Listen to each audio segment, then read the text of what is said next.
এই যে আওয়ামী লীগকে নিষিদ্ধ করা হলো, এর আসলে পরিণতির কি হতে পারে? আওয়ামী লীগ কি কিছু করার অবস্থায় আছে কিনা?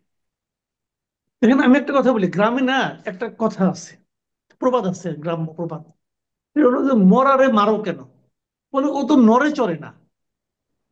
কারণ নড়ে চড়ে না, তো মাইরে আরাম পাওয়া যায়। কারণ আওয়ামী লীগের অবস্থা হচ্ছে ওরকম এখন। আপনি বলেন, 5ই আগস্টের পরে দেশে কি ভার্চুয়ালি আওয়ামী লীগ আছে? আমরা তো দেশে থাকি। আওয়ামী লীগের কোনো কমিটি কোনো মিটিং হয়েছে? আওয়ামী লীগ সেন্ট্রাল কমিটি কোনো মিটিং করতে পেরেছে? কোনো জনসভা করতে পেরেছে? কোনো সমাবেশ করতে পেরেছে? চোরাগুপ্তা দুই একটা মিছিল হয়েছে। এছাড়া কি ভার্চুয়ালি আওয়ামী লীগ আছে? নেই তো। তো যে পার্টি ভার্চুয়ালি নেই, সেই পার্টিকে আপনি নিষিদ্ধ করে বাহাদুরি দেখাইতেই পারেন। এটা একটা বাহাদুরি দেখাইছেন আপনারা, কোনো সমস্যা নাই। কেন করছেন আমি এই পেছনে রাজনীতিটা একটু বলি, তাহলে আপনি সে আলোচনা আমি শেষ করে দিব। তাহলে এর পেছনে পলিটিক্স আছে।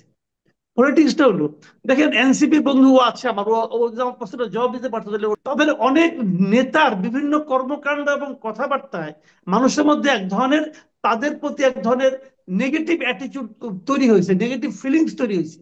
যে কারণে এনসিপি গত দুইটা প্রোগ্রামে, বৈশাখের প্রোগ্রাম এবং তারপরে গত এর আগে শুক্রবারের একটা প্রোগ্রাম, তাদের এখানে কিন্তু খুব একটা লোকজন হয়নি। এই সময়ে তাদের একটা পপুলার ইস্যু দরকার ছিল, যেটাকে কেন্দ্র করে তারা আবার রাজনীতিতে নিজেদের একটা অবস্থান গড়তে পারে। সেই পপুলার ইস্যুটা হলো আওয়ামী লীগের নিষিদ্ধকরণ ইস্যু। কিন্তু বাস্তবে এতে আওয়ামী লীগের কোনো ক্ষতি হয় নাই। আমি বরং মনে করি আওয়ামী লীগ নিষিদ্ধ করায় সবচেয়ে লাভবান হয়েছে আওয়ামী লীগ। কারণ আওয়ামী লীগ এখন হবে কি, সারা দুনিয়ায়, সারা দুনিয়া গণতন্ত্রকামী মানুষের কাছে এক ধরনের সিম্প্যাথি পাবে। বিপরীত দিকে এদেশের মানুষের একটা চরিত্র আছে, তারা সবসময় দুর্বলের পক্ষে থাকে। সেই দিক দিয়েও আওয়ামী লীগ কিছু লাভবান হবে। এবং আলটিমেটলি আওয়ামী লীগ থাকলেও আওয়ামী লীগ এবার নির্বাচনে অংশ নিতে পারতো? পারতো না। কারণ তাদের তো সবাই অপরাধী। অপরাধীরা নির্বাচনে অংশ নিবে কিভাবে? তারা কেউ নির্বাচনে অংশ নিতে পারতো না। কিন্তু কিন্তু অপরাধ বিপরীত দিকে হিসেবে যে প্রমাণিত জিনিসটা তো হইতো, হয় নাই।